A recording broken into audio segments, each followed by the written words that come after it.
Didik TV KPM. Apakah perkara, persoalannya adalah apakah perkara yang menyebabkan kita mandi wajib? Walau bagaimanapun, sebelum tu sabar dulu. Kita pergi pada dalil kedua dulu. Okey. Dalil kedua, jadi seorang anak murid Ustaz bacakan dalil yang kedua. Baik. Ya Ustaz. Okey, silakan Ubay. عن أم سلمة أم المؤمنين رضي الله عنها قالت جاءت أم سليم امرأة أبي طلحة إلى رسول الله صلى الله عليه وسلم فقالت يا رسول الله إن الله لا يستحيي من الحق هل على المرأة من غسل إذا احتلمت فقال رسول الله صلى الله عليه وسلم نعم إذا رأت الماء. Terjemahannya ialah Ummi Salamah Ummul Mukminin radhiyallahu anha berkata bahawa Ummi Sulaim isteri Abu Talha menemui Rasulullah sallallahu alaihi wasallam lalu berkata, wahai Rasulullah sallallahu alaihi wasallam, sesungguhnya Allah Subhanahu wa taala tidak malu pada sesuatu kebenaran. Adakah perempuan wajib mandi apabila dia bermimpi bersetubuh? Rasulullah sallallahu alaihi wasallam menjawab, ya, sekiranya dia melihat air mani. Begitulah tadi apakah yang dibacakan oleh Ubay berkaitan dengan dalil yang kedua. Jadi dalam dalil kedua kita melihat kepada Ummu Salamah, iaitu Ummul Mukminin. Ada seorang bertanyakan kepada Ummu Salamah, iaitu isteri kepada Abu Talha, menemui Rasulullah SAW. Maka bertanya kepada Rasulullah SAW, sesungguhnya adakah perempuan wajib mandi apabila dia bermimpi bersetubuh? Rasulullah SAW menjawab, ya, sekiranya dia melihat air mani. Hal ini sama keadaan dengan lelaki. Lelaki yang bermimpi bermimpi bersetubuh, kemudian dapat melihat air mani. Selepas itu, maka apabila dipastikan ada air mani, maka wajiblah dia mandi wajib. Baik. Itu bagi lelaki lah. Jadi untuk hal ini kita nak tahu tentang apakah perkara yang menyebabkan mandi wajib. Jadi Ustaz nak minta murid-murid di studio untuk tuliskan apakah perkara-perkara yang menyebabkan mandi wajib. Baik. Oh, maknanya mereka kena tulis Ustaz dalam kertas. Dia kena tulis dalam kertas. Baik adik-adik dalam talian dan juga adik-adik di rumah. Jom sama-sama kita tulis apakah jawapan yang Ustaz yang menyebabkan kita perlu mandi wajib. Apakah jawapan yang menyebabkan kita perlu mandi wajib? Okey, ada seorang Ustaz dah sedia. Okey, Nabil. Cepat. Bagus. Okey. Yang pertama Ustaz dia Nabil, kata, boleh Nabil baca? Keluar air mani. Okey. Nabil, apa maksud keluar air mani? Keluar air mani ialah cairan tubuh yang keluar daripada kemaluan lelaki, hasil daripada nafsu syahwat. Ini adalah cairan tubuh yang keluar daripada kemaluan lelaki, hasil daripada nafsu syahwat. Dan yang kedua, siapa yang boleh terangkan yang kedua? Siapa boleh terangkan? Okey. Okey, Zulfurqan. Silakan. Jima' Ustaz. Jima'. Apa maksud jima'? Jima' ialah seorang lelaki dan perempuan yang melakukan persetubuhan. Seorang lelaki dan perempuan yang melakukan persetubuhan. Maksudnya selepas melakukan jima', maka wajib mandi. Okey, seterusnya? Baik, seterusnya. Saya Ustaz. Okey, Amir Rizki. Mati selain mati syahid. Mati selain mati syahid ni cakap Syafiqah. Jadi mati selain mati syahid tu mati apa? Mati biasa Ya, betul Ustaz. Mati biasalah, bukannya mati kerana terkorban fi sabilillah. Satu soalan pada Amir. Kenapa orang yang mati syahid tidak perlu dimandikan? Ini kerana Ustaz, seluruh darahnya akan menjadi saksi pada hari kiamat. Saudaranya akan jadi saksi pada hari kiamat. Bagilah 2 sikit pada Amir. Ustaz, yang lain pun kita nak bagi. Yang lain pun bagilah sikit tadi. Dia ada baca hadis, dia baca apa kan. Okey. Okey Ustaz. Teruskan Ustaz. Darah menjadi saksi pada hari kiamat. Lagi seorang. Siapa? Itu. Saya siapa Ustaz. Tadi? Silakan. Silakan. Keluar darah haid, nifas ataupun wiladah. Kalau darah haid, nifas dan wiladah ni, kalau Ubay ni memang biasa dia banyak cakap. Banyak. Apa yang dia bagi tu pun banyak juga. Apa yang dia bagi pun banyak. Okey, darah haid tu apa darah haid? Darah haid ialah darah kotor yang keluar dari pangkal rahim wanita yang telah balik. Darah haid adalah darah kotor yang keluar daripada pangkal rahim wanita yang telah balik. Manakala darah nifas adalah darah darah yang kotor yang keluar daripada Seorang wanita. rahim wanita selepas melahirkan anak. Okey. Dan kemudian darah wiladah adalah darah yang berserta ketika melahirkan anak. Ada perbezaan tu. Ya. Selepas dan juga berserta. Selepas nifas, waktu tu sewaktu tu adalah wiladah. Jadi Ustaz nak bagi berapa ganjaran kepada Ubaidillah ni Ustaz? Ubaidillah ni kita bagi 3 lah. Oh, 3 tu. Tahniah. Sebab tadi dia baca hadis satu, lepas tu ini bagi pula 3 je. Lagi satu pun dia bagi 3 tadi. Okey, tahniah. Jadi Ustaz, kita boleh teruskan Ustaz? Kita teruskan dengan soalan ya. Jadi soalan padanan. Jadi soalan yang pertama iaitu darah haid. Siapa nak jawab ni darah haid murid? Saya Ustaz. Okey, silakan Amir. Darah haid ialah darah kotor yang keluar dari pangkal rahim wanita. Betul tak Kak Syafiqah? Darah haid betul? Betul lah Kak Syafiqah, terror lah. Hebat ya. Saya pula bagi betul ya Allah. Okey. Silakan Ustaz. Okey, Amir dapat 1. Satu. Okey. Okey, kemudian yang kedua apa tu? Darah Saya, istihadah. Okey, Nabil. Darah istihadah ialah darah penyakit yang keluar daripada pangkal rahim. Darah penyakit yang keluar daripada darah pangkal rahim. Betul ke Ustaz? Betul juga. Nabil tadi Ustaz Nabil. Satu markah Ustaz. Ustaz nak bagi? Boleh. Boleh. Satu bintang Ustaz Okey, teruskan Ustaz. Kemudian kita teruskan pada soalan yang seterusnya. Saya Ustaz. Okey, sebab Zulfurqan. Darah nifas ialah darah yang kotor selepas melahirkan anak. Darah kotor selepas melahirkan anak. Ni mantap semua macam 100% je ni. Ya, hebat lah kita. Dapat 1 juga. Okey. Dan yang terakhir, siapa? Saya.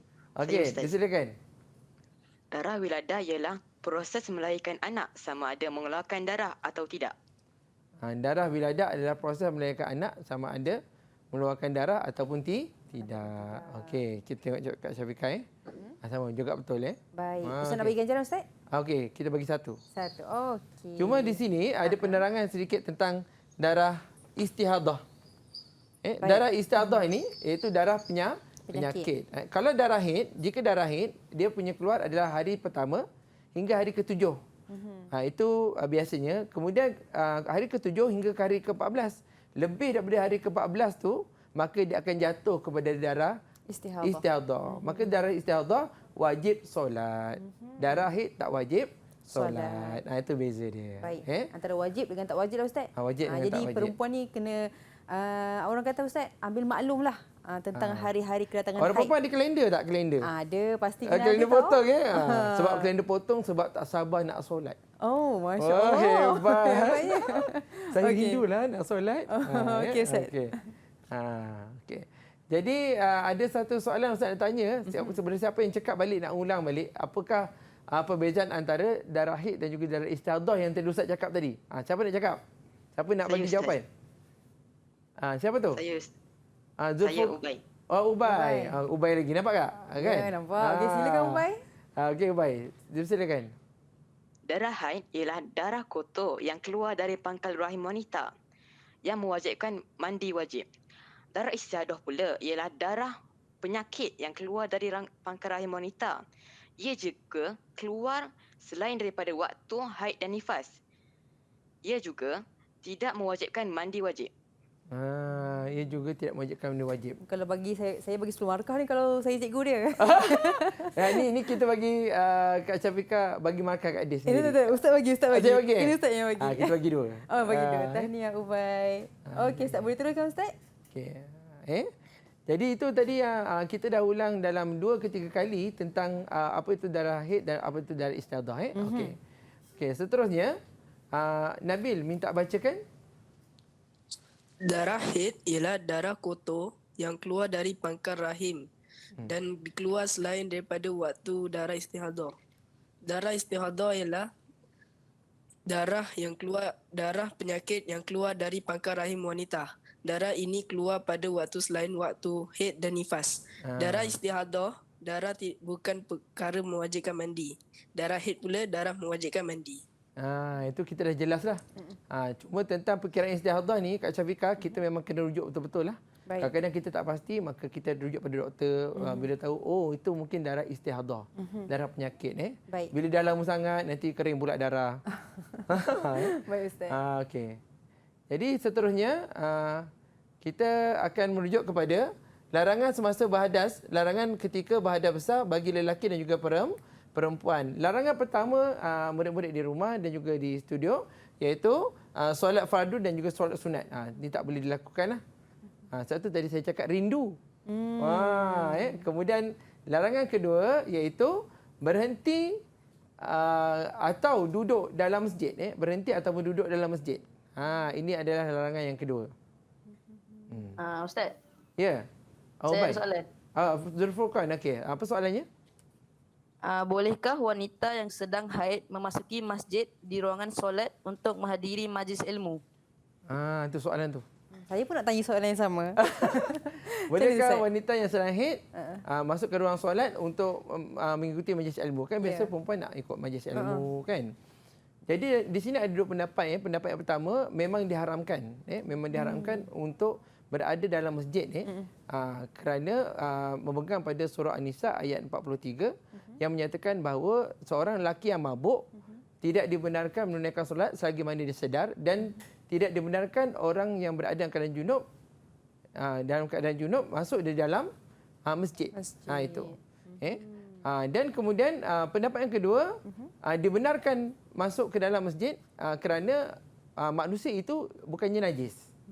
Tetapi menurut jumhur ulama, kebanyakannya memang tak benarkan masuk dalam masjid. Satu, Kak Syafiqah, kita tengok kawan-kawan perempuan, kenapa di masjid dia ada sediakan satu ruang dewan untuk muslimat belajar, betul tak? Betul. Sebab untuk memastikan supaya muslimat tu tak duduk dalam masjid, takut nanti masjid tu kotor, darah tertumpah ke bagaimana ke, untuk menjaga kesucian masjid. Yang dibolehkan lalu saja. Lalu sahaja. Bukan lalu berhenti saja. ataupun duduk lah. Berhenti. Kalau nak duduk, duduk kat luar. Macam tu. Okey. Seterusnya, kita pergi pada larangan yang ketiga, iaitu tawaf. Tawaf bersama dengan wuduk pun tak boleh. Maksudnya dalam haid tak boleh. Okey. Kemudian yang keempat larangannya adalah membaca, menyentuh dan juga membawa Al-Quran. Itu adalah larangannya. Kalau contoh Ustaz. ada tanya soalan ni. Tu sama lah dengan Kak Syafiqah. Okey, silakan. Siapa tu tadi? Okey. Ubay, apa soalan dia? Okey Ustaz, apakah hukum seorang perempuan yang menghafaz Al-Quran walaupun dia dalam keadaan berhaid? Okey, hukum perempuan yang menghafaz Al-Quran walaupun dalam keadaan haid, sebenarnya menghafaz Al-Quran ini pertama sekali kita ada dua pendapat juga. Pendapat yang pertama adalah merujuk kepada hadis daripada Abdullah bin Umar. Rasulullah SAW bersabda, janganlah membaca satu pun daripada Al-Quran semasa haid dan juga berjunub. Riwayat Tirmizi. Maksudnya tak boleh baca satu pun. Ini riwayat yang rajih lah. Tetapi persoalan kat sini, maksud Ubay ni, kalaulah kata anak murid tu dia masuk kelas tahfiz contohnya, dia nak mengulang ulangan bacaannya, boleh ke tak boleh? Menurut pada Imam Syafi'i dan juga Imam Al-Tantawi, maka dibolehkan kerana maslahat belajar itu adalah lagi besar. Rugi dia tidak menghafal. Jadi dengan syarat dia itu adalah penghafaz Al-Quran. Tapi kalau saja kita cakap, hari ni saya haid tapi saya nak baca dah suka-suka, itu haram. Haram. Haram. Main dibenarkanlah untuk mereka yang belajar kan Ustaz? Untuk belajar boleh. Untuk belajar boleh. Baik Ustaz. Jadi itulah tadi apa yang telah disampaikan oleh anak-anak murid kita, berkaitan dengan perkara-perkara larangan, dan nak minta lagi seorang untuk bacakan larangan tambahan ketika haid dan juga nifas. Siapa nak bantu Ustaz? Saya Ustaz. Okey, Amir Rizki. Apa dia? Larangan tambahan ketika haid dan nifas bagi wanita ialah puasa fardu atau puasa sunat dan jima'. Puasa fardu atau puasa sunat dan jima'.